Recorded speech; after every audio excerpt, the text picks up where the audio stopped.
Welcome back to the Real with Joseph Lappin. I am Joseph Lappin. Hope you guys are having a great week. Hope you're having a great day. Yeah, welcome on into the Real. If you're new here, please hit the subscribe button for me. I'd really appreciate that. Also, if you really want to help my channel out more than anything, please just hit the subscribe button for me. I'd really appreciate that. Hit the like button for me and leave a comment on today's video. Let me know what you think of some of the topics today, what your thoughts are. And so, yeah, let's get into it. Welcome on into the Real Sports Edition today. I got a little message at the end, but I'm gonna get into some topics today around Cleveland, some sports topics, some big ones. So let's get into the first one here. Let me pull it up here. So yesterday, Jimmy Haslem and Dee Haslem finally spoke publicly. I haven't really seen anything from them in a while. But as you can see here, so the first thing we'll get into is Browns owners Jimmy and Dee Haslem say they're exploring a dome stadium in Brook Park that could, quote, transform our area. Um, so yeah, so the thing right now is a lot of people wondering will they stay at the same property where they are now downtown, or will they build this dome out in Brook Park? They're exploring this lot right next to the airport out there in Brook Park. Um, so my thoughts on it are this: I think they want to build the stadium in Brook Park. It looks like I think they want the dome. I think that's what they're leaning towards. I'd probably say it's probably about 90% sure. 90% they will be in Brook Park by 2029 maybe, or whatever that could be. I don't know. I know they have to get on it fast. I think the lease is up in 2020. I don't know exactly. I know the lease is coming up soon at the lot they're at now in downtown. So, um, you know, that stadium's been there since 1999. I know a lot of people are worried about if they take the lot out of downtown, what could that mean? Me personally, I think I get why they want to take it out of downtown and put a dome out. I think a dome would do a whole lot more for the city. They could do a whole lot more money, generate a ton more money with it. Personally, in my opinion, um, and two, I just think it's they need a dome. It's time to move on. I used to be somebody that was like, you know what, that's like an advantage having the the games outdoors here. We can really have an advantage with the cold and the wind and the rain. But I just feel like sometimes too that kind of hurts our own teams. I feel I feel like I've seen us bothered by the rain and the cold and the wind a lot of games. And I was born in 1999, so my whole life I've seen a lot of Browns losing and but not only that, just for the fans, it's a lot more enjoyable if you can just go and sit in a place where you don't have to worry about the weather. You can just enjoy a football game. But I think it's probably time for change. A month ago, if you would have asked me this, I would have said, keep it at the same lot and all that. But I was listening to like Jason Lloyd on the Ultra Cleveland Sports Show, and I just listened to more people talk about it. And I get why some people say it needs to stay downtown, right? Like, why can't we just go find a place to play for 2 years, and then as they're building the new dome right there at the same spot, then you have a dome and you can stay downtown. I get it because a lot of businesses downtown really profit from having the team play there. There's a lot of tailgating's crazy down there. You take the stadium out of there, so now obviously you lose a lot of that. But although I don't know how much you really do lose, I think fans will gather regardless downtown just because it's Cleveland and that's just what Cleveland fans do, especially in home games or away games even. I mean, obviously home games, it's still everybody's down there, so I get it. It could be some money loss, but at the end of the day, though, I think the city and everybody could maybe benefit more. And what I mean by that is, I think if you build a new stadium out in Brook Park, a dome, you have now this giant space out there. You can do so many different things out there now with, but also it can be so you can generate a lot of money with it.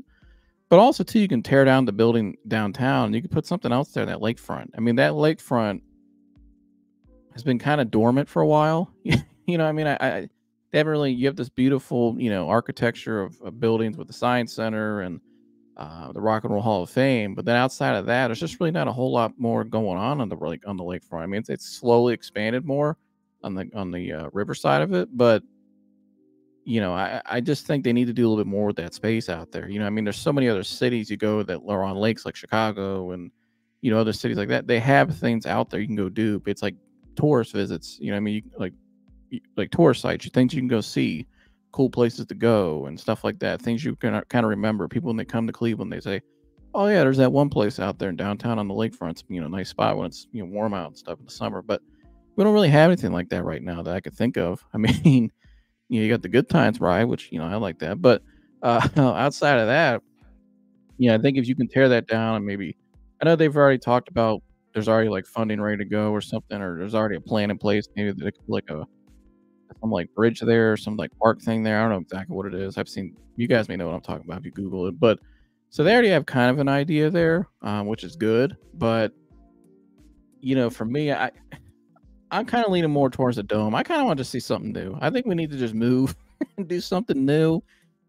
My gosh, the team has just been so bad my whole life, and we just never had really it's just been nothing but bad luck on that lakefront, but maybe this year that'll change before they, possibly get out of there, but or the next couple of years, but I don't know. To me, right now, I think they're probably 90% leaning towards going to Brook Park, building that stadium, with the dome. Now, the only thing about the dome, though, what kind of dome are we talking about? Like, is it like the Vikings or what? I mean, dude, can we have like a retractable roof on that thing where we can kind of open it up in the summertime or, early fall when it's still nice out? Like, we have like a retractable roof on it, or is it just gonna be a dome? Like, you ain't gonna open it up, nothing. It's just a dome. So I don't know. It's gonna be interesting to see, but I kind of lean towards the dome. I mean, and eventually, too, down the road, you can maybe have bowl games there, college football.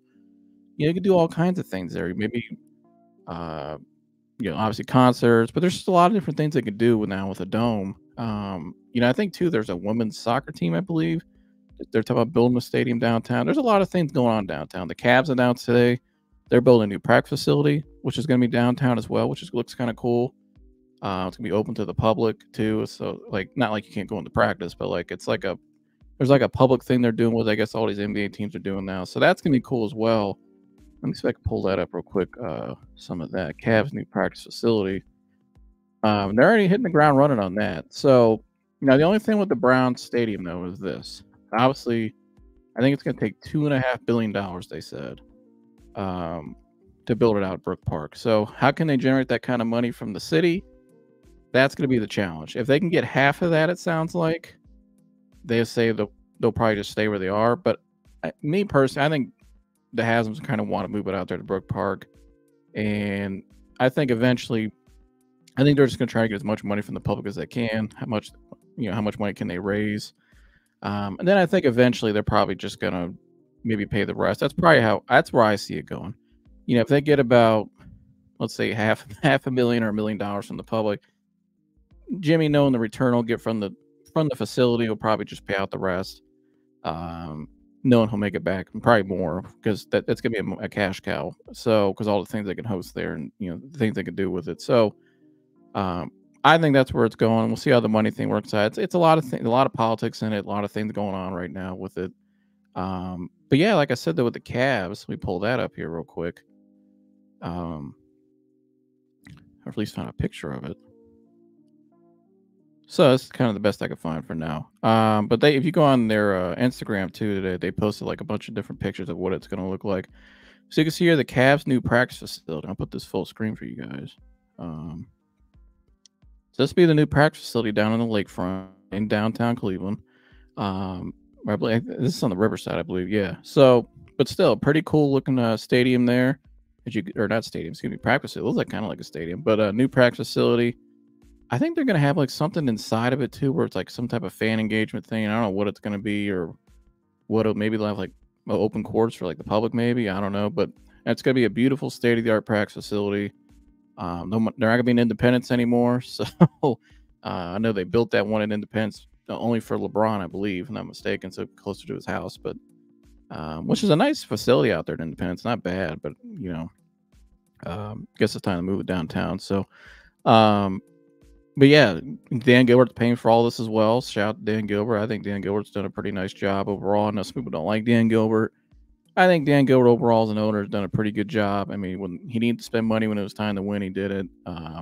Yeah, maybe he hasn't been perfect at times, but what owner is really? I don't think there is any perfect owner. So, but yeah, he's also been committed to the community as well. So this right here, I think this is pretty cool. And, kudos to him for putting this downtown. He's owned this lot, I think, for a long time now. It's just been kind of dormant. So, new practice facility for the Cavs. That'll be interesting to see. I don't know when. I think they're going to get going on that here pretty soon. I think within the next 5 years, that'll be done. So I don't know the exact dates. I know they're moving on it pretty fast. So, yeah, new practice facility for the Cavs. That'd be cool. We'll see what can't wait to see what that looks like. So that's another a lot of interesting things going on downtown with all these new stadiums, all these new, facilities, a lot of movement going on. It's gonna be interesting what happens here in downtown or in downtown Cleveland. I'm not in downtown Cleveland right now, but it's gonna be interesting to see what happens in downtown Cleveland, just all the movement, the change around the city, involving the sports teams. It's gonna be interesting to see, but I think it'll be good. I think it'll be really good. Um, Also, yesterday, what some people may find as great news as well as Browns fans is we finally got some insight on the contract extensions for Kevin Stefanski and Andew Berry. And so, we didn't hear anything for a while. And I'll be honest, last week I was talking to some people and within the last month, and they just hired Mike Vrabel. They trade for Jerry Jeudy. Jerry Jeudy got an extension immediately, having an up and down career, haven't played a up down for you yet. And I mentioned that in our last live stream, but some people have thrown out too, is Mike Vrabel going to be put in there as the head coach? There's a lot of theories out there, and I get it. Not some of them I think are valid. Yeah, I even wondered that. And so, but according to the reports, Kevin Stefanski is the guy that did want Mike Vrabel, so that's true. Right? Shout out to Kevin, and we'll see what happens with Ken Dorsey and the play calling. I tend to believe Ken Dorsey only took this job because I think he was given the play calling duties. I think he probably could have got a job somewhere else with play calling duties, but that's why I think he took this one, just because he likes the talent and the best opportunity to win, probably compared to other places he had offers from. But the Browns did say yesterday, the Haslems did say yesterday that they are close to finalizing two huge contract extensions for Andew Berry and Kevin Stefanski. So you can see that from Mary Kay Cabot reported it. Jimmy and Dee Haslem say they're close to extending the contracts of Kevin Stefanski and Andew Berry. So, what are my thoughts on this? Well, my thoughts on this are simple. I'm not surprised that they're leaning towards a contract extension. Just because, well, let me say it like this. A month ago, so within the last month, I've been a little skeptical because we haven't heard anything. I'm kind of like, okay, what's going on here? Like, this guy's not extended. And I get why some people don't extend him right now because you haven't won the division yet. Granted, yes, I get last year was a magical season that Kevin did a great job with. He's won 2 Coach of the Years, but they still haven't won the division yet, and they also still have not gotten past the divisional round in his tenure. In the last game they played, not that they lost to Houston, it's how they lost. It was a bad loss, 45-14. They looked kind of unprepared, got outplayed, outcoached. They just everywhere, just got outplayed everywhere, outcoached everywhere. So unprepared, everything. So, but I'm not surprised though, because you've been hearing this from people that are really plugged in and or have good feel, like Mary Kay Cabot. You could just kind of feel that this is where it was heading. Now the Mike Vrabel thing was interesting because I'm still wondering how that's going to work. I mean, I know he has a role, so I'm curious. Maybe him and Kevin have a good relationship. I know him and Schwartz have a good relationship. So, I mean, if Kevin's really bringing in all these minds and these guys are cool with it, I think it's great. I think the more minds you have, the better. My only pushback could be, not pushback, concern. Sometimes you have so many guys in the building. Some guys have their own agendas. Like Mike Vrabel obviously wants a head coaching job again. I don't think he wants to be a consultant the rest of his career. But maybe this is just a pit stop for him to kind of maneuver his career back, maybe take a year off, take a lesser role, and come back next offseason, probably get a job. Maybe get hired in the middle of the season, or maybe if somebody fires their coach middle of the season next season, maybe they just hire him right away, maybe like a young team or something, which could be possible. But I think the more minds, the better. But sometimes it could cause friction because some guys have their own personal agendas and egos, and some guys have different philosophies. But I think what Kevin's trying to do, though, and why he said they move off Alex Van Pelt is because they want to change a philosophy. They want different mind. They want different thinking. And so if that's what if Kevin's willing to do that, and which looks like he is by the reporting, what's being put out of Berea, and he's also giving up play calling as well, taking more of the CEO approach as a head coach. I'm okay with that. I think that's fine. I think as long as he just takes the CEO approach as the head coach and doesn't call plays as head coach, and I've broken that down on my show. Not that I think Kevin's a bad play caller, but again, they're having a new system, number one. And Kevin's only called the same system his whole career, the West Coast Kubiak system. So now you have a new system coming in with Ken Dorsey, built more around Deshaun's skill set. You also have Ken Dorsey now in the building, so you're giving up play calling now for the new system. Because with all this change, right? New play caller, new offensive system. I like that. I think if Kevin kept trying to implement his system that he's been running or try to call plays within the new system as a head coach, I think there's not many head coaches out there that have succeeded outside of Andy Reid that have won Super Bowls as head coaches and play callers. Only Andy Reid. And it took Andy Reid almost 20 years. I broke that down on my previous shows. It took Andy Reid 20 years to finally win a Super Bowl as a play caller. It takes time, and the success rate of it is not very high. I mean, you just don't really see it a whole lot nowadays. I mean, Kyle Shanahan's been to 3 Super Bowls now, I think, or two or three, and he's just flopped in each one of them. The team always looks unprepared in the middle of the game. It's costly mistakes. They didn't know what the overtime was. I just think anybody that's ever been knows about what goes on a week-to-week practice and within the NFL, college, high school, any level, competitive football. The head coach is pulled in many different directions, right? And I think Kevin Stefanski taking more of the CEO approach gives him a step back where he can kind of manage the entire team a lot better, which he seems to be doing a good job at. The players really like him. The team didn't give up on him. They didn't quit on him last year when they could have easily. And he did a nice job managing them and getting them to the playoffs and kind of a miraculous run, too. I mean, and plugging in Joe Flacco like that and for them to get that done and get in the playoffs. Now, the result wasn't great, but I think if Kevin can take that step back, and if he's willing to do that, then okay, here's an extension, which is kind of what I thought. Now, how do we get to this point is interesting because some people are wondering, did and I understand it. Did the Haslems kind of step in, or the organization say, "Hey, Kevin, we kind of don't want you to do this anymore. We think we better go this route. We'll give you an extension if you accept it." Could that have been the way it went down? Possibly. But maybe Kevin said, "You know what? I can't do this anymore. Maybe I need to take a step back, become more of a CEO, more of the Dan Campbell kind of approach, and allow somebody else to work with Sean. Not that he's not involved, but just kind of have a newer offense, have that play caller work with the quarterback hand in hand every step of the way." And so that's my thoughts. And to me, it's simple. If he's willing to go at the play calling, then okay, I'm fine with the extension. But if the play calling thing is a problem, then in terms of being a head coach, being a play caller, trying to call this new system, I'm a little concerned because not that I don't think he can get it done, but like I said, the success rate is not very high. And you can make the playoffs, but in terms of winning Super Bowls, they need to win now, right? They need to win a Super Bowl, or their shot to win it. Their window to win a championship is now with all the players they have. You have Deshaun Watson coming back. You have Nick Chubb coming back. You got Myles Garrett, Defensive Player of the Year. You got a great Denzel Ward. You got JOK. You got Martin Emerson. You got dudes everywhere. You got Amari Cooper. You get David Njoku. You get Jerry Jeudy. You can add more, probably another receiver in the draft. You got a great O-line. So this team on paper is one of the most talented teams in the league. And so it's time for them to win the division, host a home playoff game, and compete for a Super Bowl.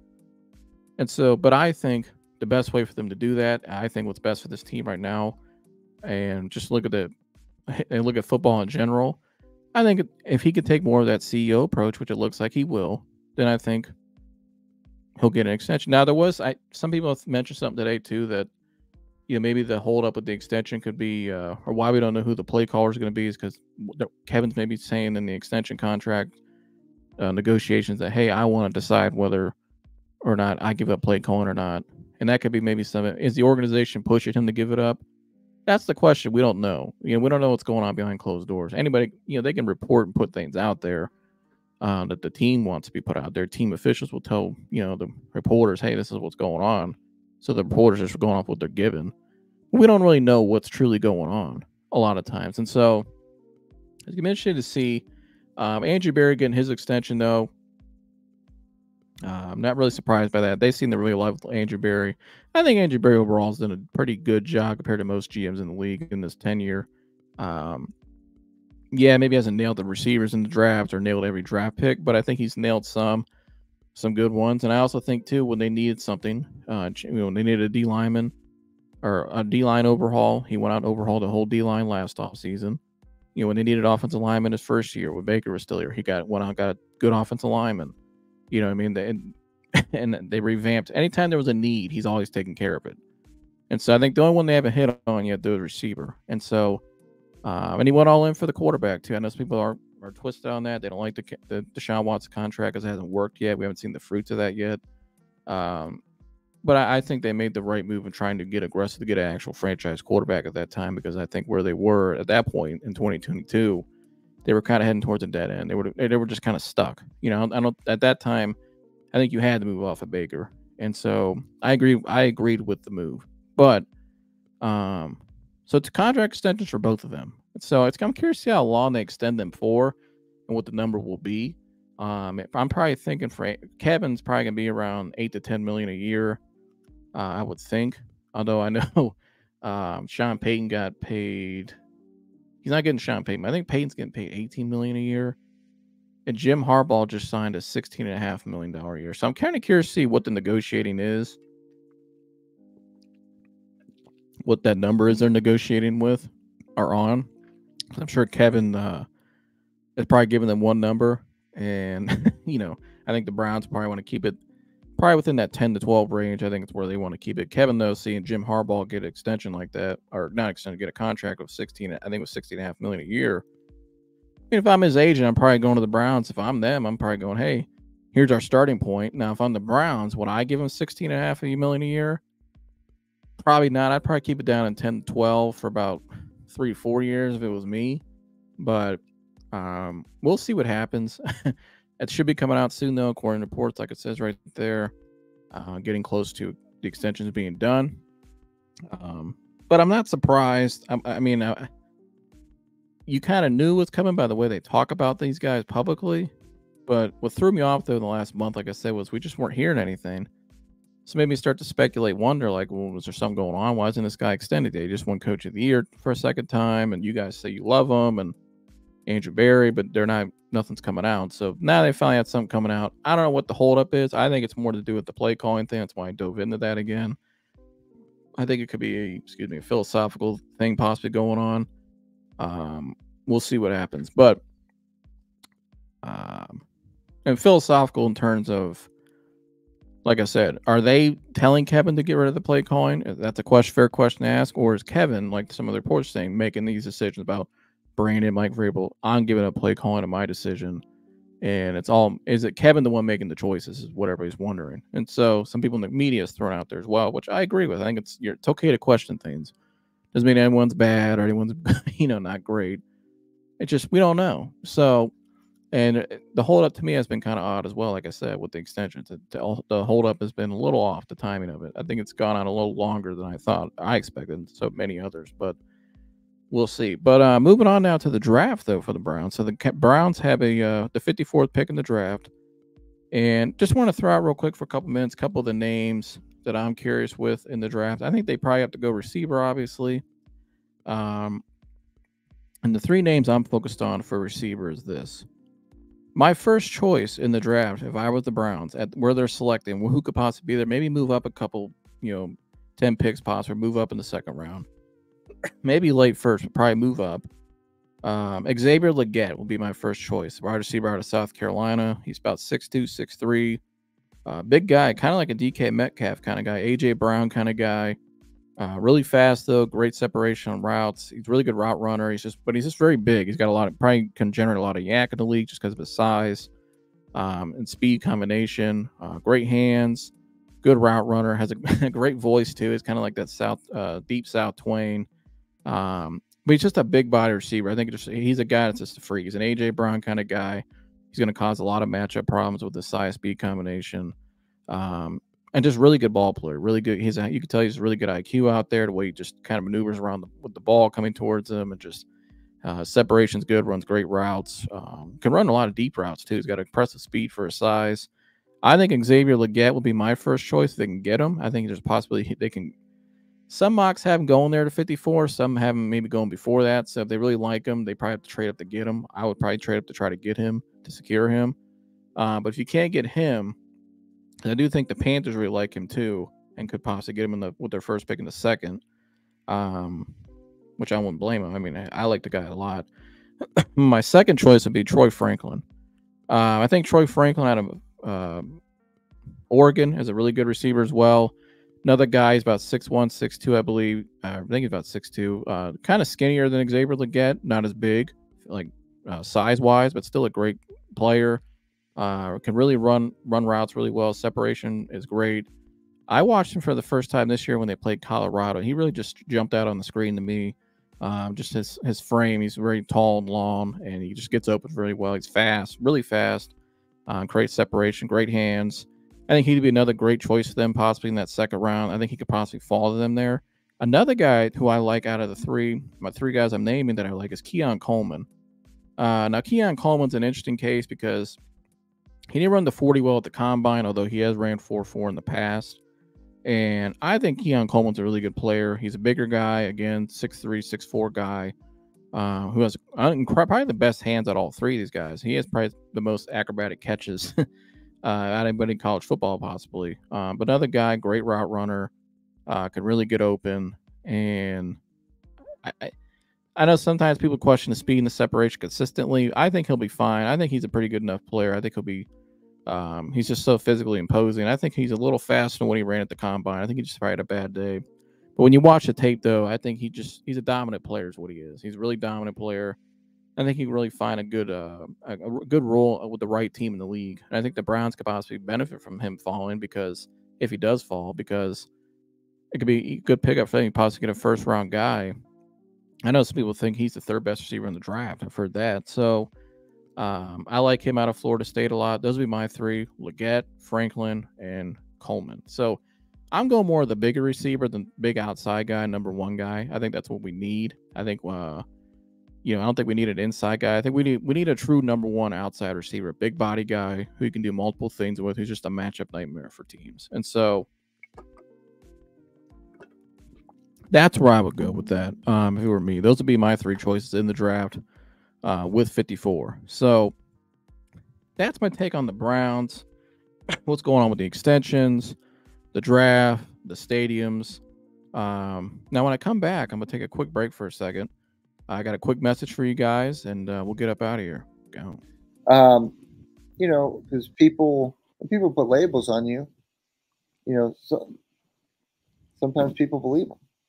After a lot of, constantly people saying, oh, you're this, you're that, you'll never do this, you'll never be like that, whatever. Sometimes I think this is important. I wrote this down right here because this is key for people our age, especially somebody like me who's 23, single. It's don't wear the labels the world might say you are. And, so people could tell me in my life, some of the things in my personal life, obviously because we're good friends, but certain things maybe I haven't achieved yet because of what happened to me, just, because of circumstances. But if I were to keep wearing that label of I don't have X, Y, and Z yet, or, if I would go by the world standards and the pressure, and sometimes even your own family, and, he even said in the sermon earlier, he said, sometimes the wisest thing for you to do, nobody will agree with you. Literally nobody. And that could be it could be everybody around you. But as long as you listen to the voice and you can feel that conviction, why should you be afraid? Why not? What's there to be? That should give you somewhat of a confidence, and that's hard to do because when everybody around you is telling you what to do, you can start to wear I could have started to wear those labels and started to, I wouldn't be sitting here talking to you today though. I can tell you that I'd be in a deep, deep hole. So I guess kind of what we talked about this in our last episode we did too, back I think it was like in October. Yeah. About being bold and courageous, and because that's really what it is. I think surrendering, it takes a leap of courage, of faith. And so I guess kind of what are the things that have helped you in your past, or what some words of encouragement people out there, especially our age, watching about, being bold and courageous and not wearing your past, not wearing the labels and all that. It's something that's, it's easier said than done, but you definitely have to try to surrender. Surrender it all to God. Giving it to Him, laying at the foot of the cross, and just trusting Him through it all. Because people put labels on you, so sometimes people believe them. After a lot of, constantly people saying, oh, you're this, you're that, you'll never do this, you'll never be like that, whatever. Sometimes you believe them, after hearing it enough. And then at the end of the day, it's just lies. But you have to trust that, Christ is going to set you free. As he said he will. You just got to take the first step and surrender it to him first before he takes it. Because he's not going to do it forcefully. He's going to do it. He wants you to take the first leap of faith.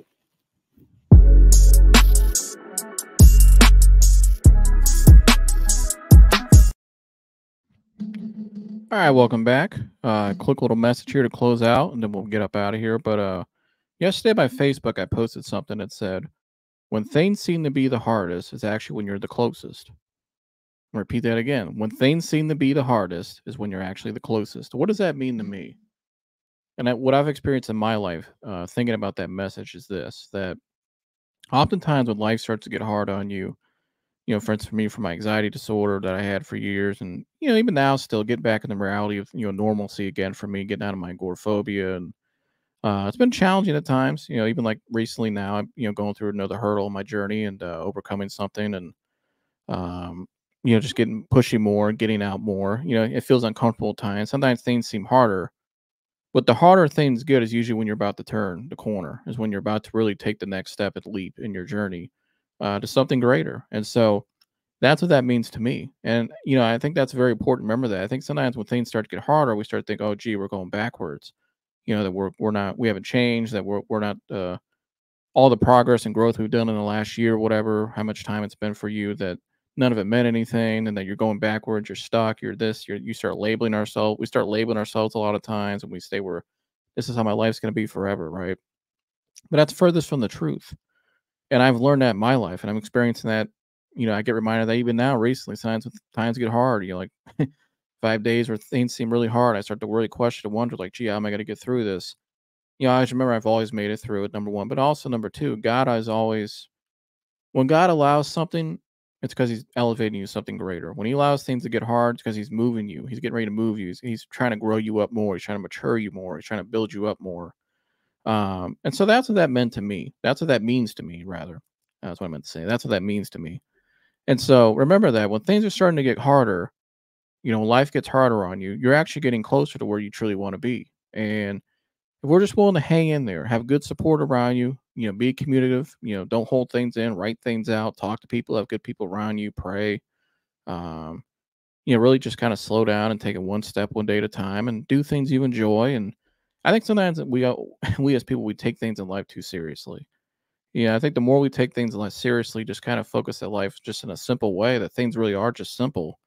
Everything's just simple. It's just one day. It's just one moment. It's just, every day is an opportunity. We can keep things simple and happy and, fun, and enjoy life each and every day.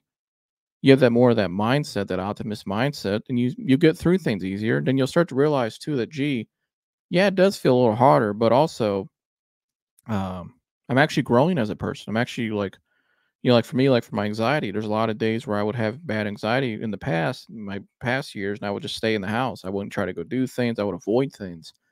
You know, I didn't want to feel things. I was letting the anxiety run my life. Excuse me. But um, what I do differently now, though, is I take it with me. If I feel anxiety one day, or if you're feeling anxiety, you just take it with you. So whatever you're down about, whatever seems hard in your life, whatever you're going through right now in your life, just keep going through life and take it with you. You know what I mean? Don't allow it to control you. It's just a part of you. It's not who you. It's not part of you.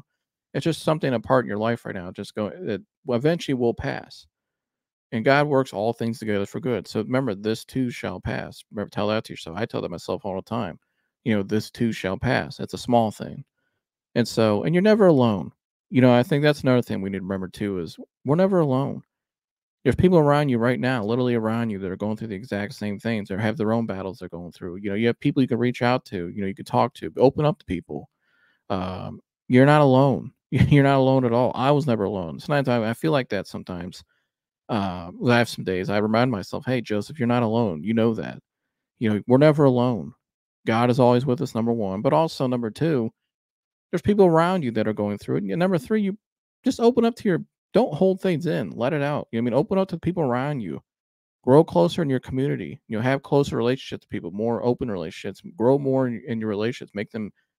I think relationships are very key, not just with people, but with our body, with our minds, with ourselves, with our days. You know what I mean? Just kind of with how do we treat ourselves? What's our relationship with life? Most importantly, your relationship with God. relationships are very key. And relationships are very important in terms of overcoming things. I think, and having that kind of the benefits from that, and just, don't isolate yourself. And it's okay. You're never alone. Even if you're home alone for a day or two or whatever, if you're home alone every day, well, some people go out to work or whatever, you're still not alone. Christ is there with you. And it's a good reminder for myself as well, saying this stuff, but Christ is with you. Like I said, you never really, sometimes we forget we kind of shut down to the anxiety symptoms, or, whatever we're going through, the mental chatter or whatever, those negative thoughts we're having, the negativity things we're feeling. Those are just signals. Accept those signals. That's what they are. They're signals. A lot of times it's it's our inner child trying to get us to avoid. Well, sometimes what holds people back, especially for anxiety sufferers, what holds people back is we're actually afraid of change.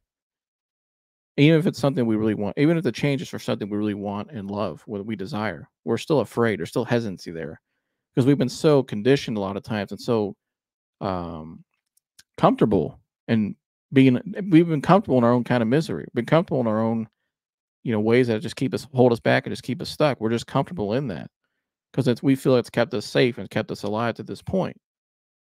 But it's actually, that's going to hurt you more in the long run. It's going to keep you more stuck, and it's actually going to not be good for you in the long run. And always, it's better for you to trust in God and allow yourself to be open to new things, open up in life, try new things. And that's why it's good to have great people around you. It takes a village. It takes a people of army of people to, work one with another. We help each other grow with God in the center of it, and we'll get there. I think in the past, a lot of times what held me back was I would try to do things on my own. I would reach out a little bit to even people around my home. I'll tell my parents a little bit, but I was, so caught up in trying to, muscle my way through and just trying to, like, the survival mode. And, it just kept limits on me and it hindered me. It wasn't until I finally opened up and just started to let things out and just trust and let go and surrender to God and surrender to, the unknown, and just allow people to help me and allow myself to be helped. And I started to realize, like, hey, I'm not alone. I am okay. And that, I do feel, I do have community. I do have love and support. I do have all these things. Um, I'm okay. And it's a rewarding feeling to think of that. It's sometimes that was a very, I get emotional now thinking about it because it was just a very cool thing to remember. Just to really, that's really helped me heal and grow. And so, um, just I hope you guys remember that as well. You're not alone, and that everything's okay, and that you will get through whatever you're going through, and that with God, you can accomplish all things. And so, we can do all things through Christ who strengthens us. And He doesn't allow things to pass through His hands or His fingers. He doesn't allow things to get to us unless He has a purpose for it. Unless He doesn't believe we can handle it. And He will make a way in each situation. And things are never often we make them out to be. Kind of ramble a little bit, but things are never we make them out to be. You know what I mean? A lot of times in my past, the situations I really feared and were very anxious about, I suffered more in imagination than I did in reality. And by the time they were over, I would always look back and be like, gee, I made that worse, harder on myself than it had to be, or, it wasn't what I thought it was. It really was that simple. And, I wasn't in any danger or anything. That there's nothing to fear. I was never alone. I didn't have to live like that. I can go out, I can go through my day. I can go out and do the things I like to do and just take life easy. Like, just I can relax is what I mean. Like, I can just enjoy my days, enjoy what I do, and then just, be creative. And life doesn't always have to be so serious, so much pressure. We put so much pressure on ourselves, and that's our problem. There's no need for that pressure. You don't have to prove yourself to anybody. Just cling to God and allow Him and fulfill His will and purpose every day and what He's calling you to do, and everything will be just fine. And serve. And if you need help, help others. You know what I mean? Like I said recently, right now I'm going through some more change in my life, just good change. But it's been hard. But that's why I want to come up here and do this. That's why I want to go out still and help and talk to people. I want to help and minister others still because I feel better in return. It helps me in return. God always helps me in return as well, like He says He does. And so, but also it's the most rewarding feeling is being able to help others and know that there's people out there right now that are really going through some real hard times. There's people out there going through it harder than you. And so, um, and I've noticed that in my life as well. So, but that's all I got for you guys today. I hope you enjoyed that message there at the end. Like I said, you're never alone. And, when things get harder in life is when you're actually the closest. So, Love all you guys. Appreciate all you guys. Like, subscribe, share for me, all that good stuff. And I'll see you guys in the next one. I'm out of here. Go.